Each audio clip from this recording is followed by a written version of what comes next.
This meeting is being recorded. Part three. We're back once again for the thrilling conclusion to our titillating episode.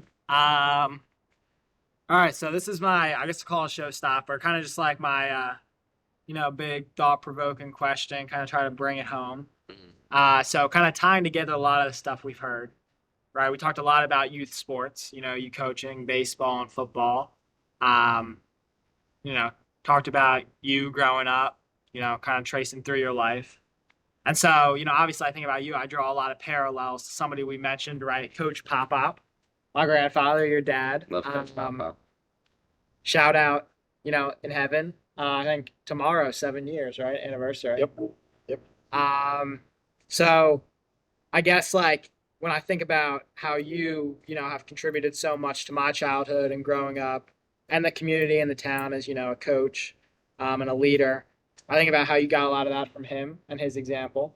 And I guess, as we're moving into adulthood, some of the advice that you mentioned earlier was, committing yourself to things, trying to lead, be an example, work hard.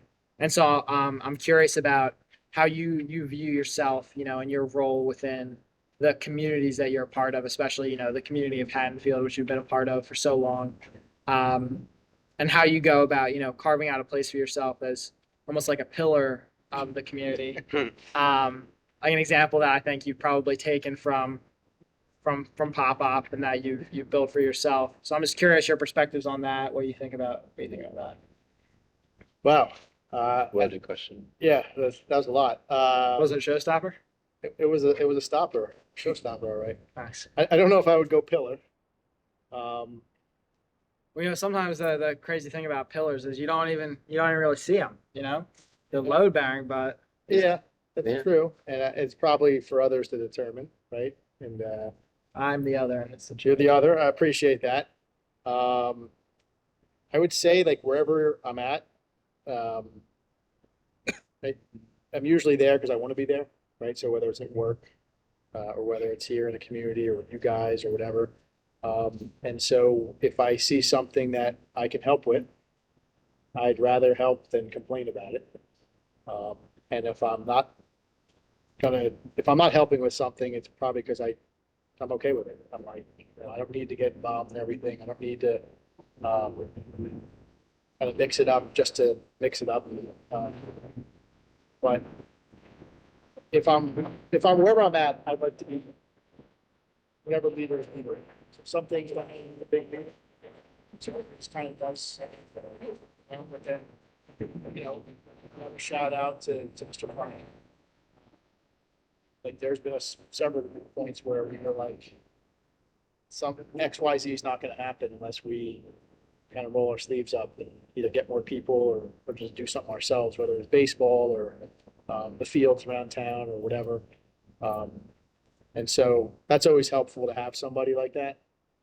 So whether it was me and Pop-Up or me and Mr. Parker or me and somebody at work or whatever, like somebody will set the tone and say, hey, this is a need. Like if we're gonna do this, might as well do it right. And then once you kind of put that out, you kind of made yourself accountable. Yeah. Right? You can't say, oh yeah, we're gonna do this. I mean, you can, people do it all the time, but to us, it seems inconsistent to say, hey, yeah, we're going to fix up the fields. And then the minute somebody else is watching, we're like, I don't feel like doing that, let's go drinking or whatever. Like, so once you kind of put yourself out there and say, here's something that needs helping and I'm going to help, like, then you have to finish it. Otherwise, you're kind of hypocritical. So I don't know if that's answering your question, but that's how I approach it. If there's something that needs help, but I can help at all, like, it's beneficial thing. I'd rather never's wrong. Like sometimes you just get tired of seeing it's not get done or being like just average condition. And so if you can help make it better than that, then why wouldn't you? But I don't know. Again, I don't know. Pillar is quite the word. I think there's a lot of people that do that. Sometimes it gets seen, sometimes it doesn't. Unfortunately, the people that get heard the most are the kind of the complainers that don't do anything. You could probably go on Facebook, Haddonfield Facebook pages, and you could start to notice names pretty quickly of people who are complaining but not doing anything. And then there's probably, I hope, a multiple of that of people that are doing something you don't even know the name.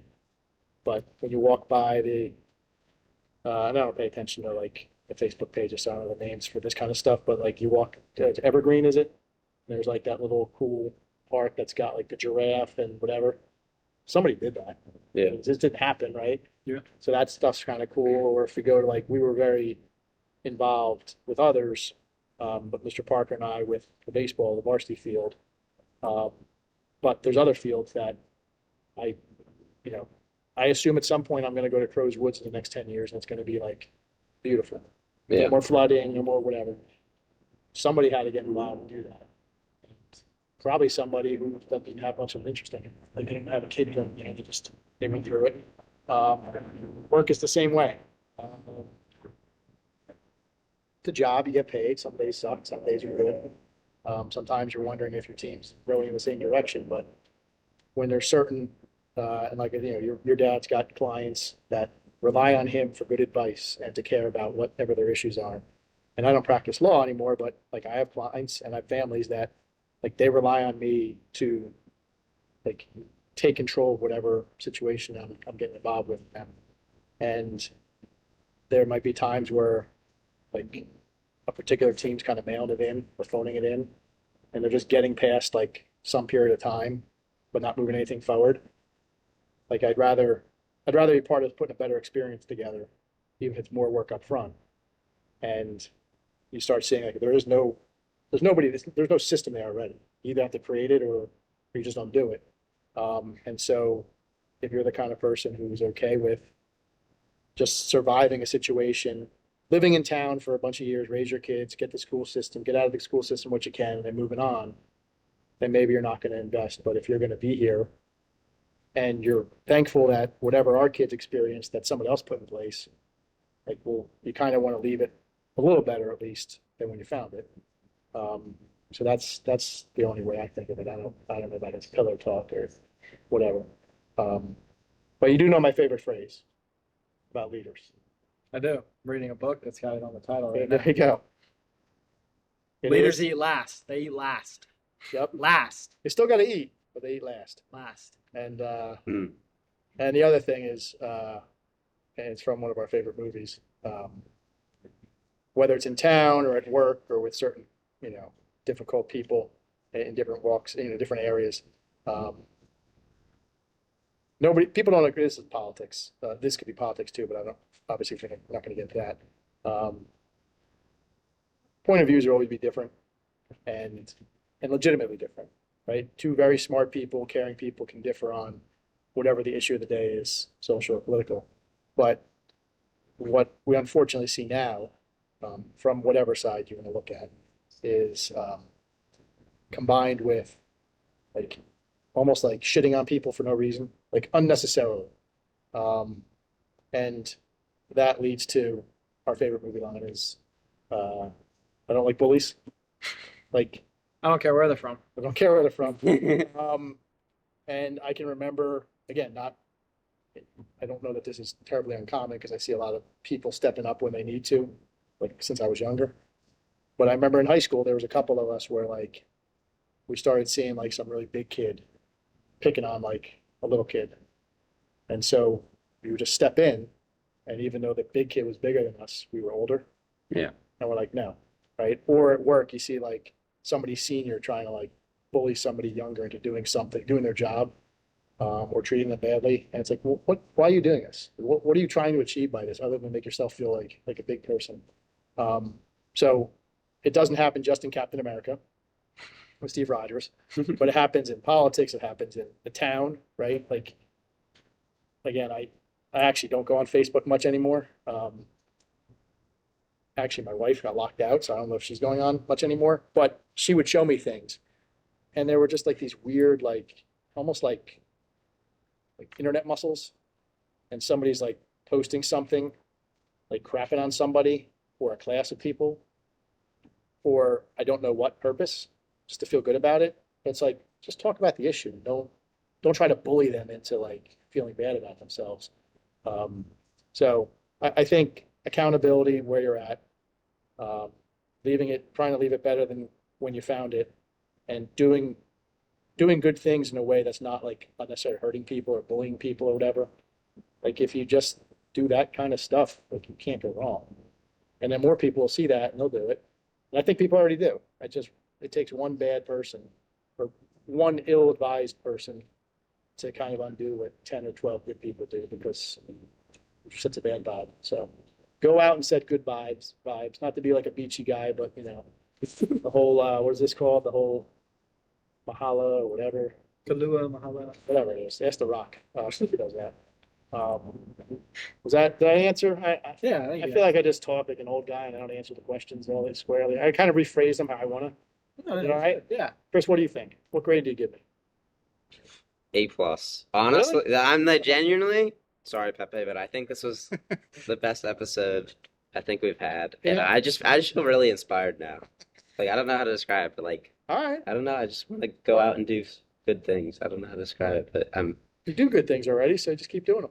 I know, but I might have to come in the spring. I might have to come down to Richmond mhm. and Pepe and we can do You it should. together, right? I think we'd get we'd get hundreds of thousands of views. I told you, Allison, our daughter, she was like, until she got, her favorite was Georgetown, but she was really close. Like that I was her heard, favorite. yeah. And we went to admitted students right before Oh, the really? shutdown, 2020.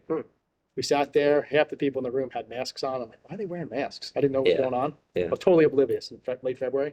2 weeks later, everything shut down. That's crazy. But Hmm. loved it down there. I thought the campus was just It's a good school. great school.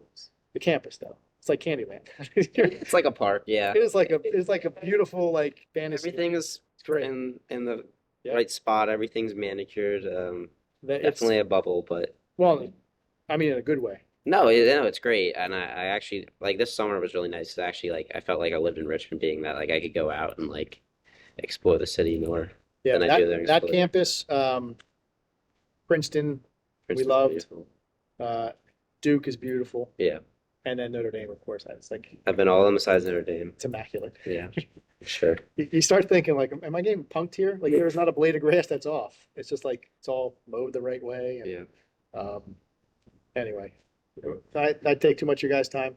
No. I just like last thing to end it very quick. Last thing. Yeah, well that was the showstopper, and now this is just the guide to the plane home. Mhm. So Chris just mentioned, right, he was inspired, right? He feels inspired, he wants to go do something. There's probably a lot of people watching the podcast right now, and they're like, wow, like I'm so inspired, but what do I do now? Where do I go from here? So I'm asking you to right now give, we're talking about pop culture earlier. Give our viewers out there, give them one movie and one song. You don't have to constrict yourself to that. You can do a couple, but give them a song and a movie to inspire them, right? To listen to tomorrow, to watch tomorrow, just get them going. One of each, or do you want a couple of each? I just, All right. oh yeah. All right. So I'm going to give you 5 movies. Oh my God. I've had this conversation with Mr. Kennedy. Okay. Okay. He's not happy with my 4 and 5. He's a Godfather guy. I'm not. Okay. I like Godfather, but I don't love it. It's not really the inspirational, or you're not. Yeah. Yeah. Is it gonna inspire you to change the world? Well, okay. So, Good Will Hunting, Good Will Hunting. Good movie. very good, excellent. The Natural, Mhm. the exploding lights and all. So I am also a rom-com guy. I don't know as much as this guy is, but Love Actually, I cannot watch that movie, especially when the guy's walking through the street and that music starts playing. Like I don't even know what I want to do. I just want to do something great. And then that one's an inspirational. I'll pass that one up. Am I forgetting one? Oh, I mean, it's probably not my top 5, but I'm gonna have to go Rudy. You're It's 5'0" nothing, 100 and nothing. talk about fortuitously shitting on the kid. He's trying to be inspirational. He's like, you have not a speck of athletic ability. But no, that's a great movie. I literally, I don't know, maybe I'd tell you this. Every time I'm on the plane, on my way out for football weekend, I've got the soundtrack on, and I just put it in my ears, and I'm listening like 2 hours, whatever is there. So those are, that's probably as inspirational as I can get. And then What's that noise? Some music playing or something? Yeah, something going on. Something going on. Somebody's having fun. And then in terms of songs, inspirational songs, I mean, Song that I'm gonna listen to tomorrow. I'm gonna be like, I'm ready to conquer the day. so I would say I got a couple for this actually. I would say Born to Run. I still maintain, although it's now like as old as I am, 50 or 49 years old. Uh, you roll the windows down and you're just driving down the highway or whatever. Blast it. You're singing it. Um, makes me feel good. And then I would say big YouTube fan. And although I don't know that it's my favorite U2 song, although it's up there, I would say in terms of inspirational, I would either go with Pride, or I would go with Still haven't found what I'm looking for. Interesting. But they get me. Where the Streets Have No Name is pretty good too in terms of the beat. And then the Killers, Read My Mind is my favorite song by far. I know you're a Dustland Fairy Tale. Both get me. They're on my running playlist. Let's put it that way. And if you just want to go old school and go, a little bit metal, just anything from AC/DC. How about you? You guys got any songs that I should listen to? I'm gonna say "Can't Stop" by the Chili Peppers. Okay. I just love that intro guitar riff. Yep. I don't know. Every time I listened, there was one day when I was in I don't know, fourth grade, and I think I listened to that song for a 2-hour bus ride the whole time. I just love that song, and every time I put it on, I don't know. Good choice. Good choice. Yeah, I mean you know these songs, but for the viewers out there, I think the Bruce Springsteen song that always gets me going, ready to conquer the world, is "The Promised Land." Oh yeah. And then U2, I really like "Beautiful Day." Well, yeah. It's a beautiful day. Don't let it get away. Wow. And then yeah, anything else? Oh, I like Jackson Browne, "Running on Empty." Solid. Solid. Yeah, that's what I would go with. If you want to be, I think you know the song. A B-side song is "Sweetest Thing" by U2. Very solid. Very solid. You might want to play it for your girlfriend. Okay. So hopefully she doesn't watch this long into it, because then she'll be like, "Oh my God, you took it from the old guy." But it's a We'll good. see. We'll see if I don't know. She probably will be watching this, but maybe I'll get lucky and maybe I can do it before she realizes. Yeah, I mean, she probably will listen to the end, because the end of the last episode wasn't so great for you. Yeah, and That's when the she whole listened to that. whole 87 thing came up. But all right, I mean, I'm willing to go all night, but I know you guys got to get going. So if you have any more questions, I'm here. I mean, I don't have anything else to ask about. All right, we're good. We're done. Wow. All Thank right, you. Thank you for being our Thanks. first in-person guest. absolutely. Thanks for Bye. bearing with me. Yeah, first in-person guest, first in-person podcast. Very exciting. I think this is longest episode ever too. Genuinely, I think this is the best one yet. We'll see what the viewers say, but I'm really excited to put this one out there. Yeah. Feel like we've made up for some of our bad podcasts in the past with Nate. Can I just add? I think today when I liked it, there was like 2 likes. Come on, people. These Yeah. guys are working hard here. They're giving Come on. content. They're getting other people to buy in. Leave a comment. Mm, Promote it to somebody else. Get some friends to listen to part of it. Do a like. Listen to 5 minutes and do a like. Whatever you got to do. yeah, 2 is unacceptable. Yeah. So I like that. You know, this one, I feel like we got to get this one broadcast out. We got to get people sharing this all over the place. Yeah, I'll send it to Bulgaria. Uncle Brian will listen to it. just send it out. Yeah. Send it out. Go We need international. viewers. We need We're going international. spread the word. Yep. All right. Well, I guess the only question is, how are we going to follow this up? I don't know. You'll have to tune in next time.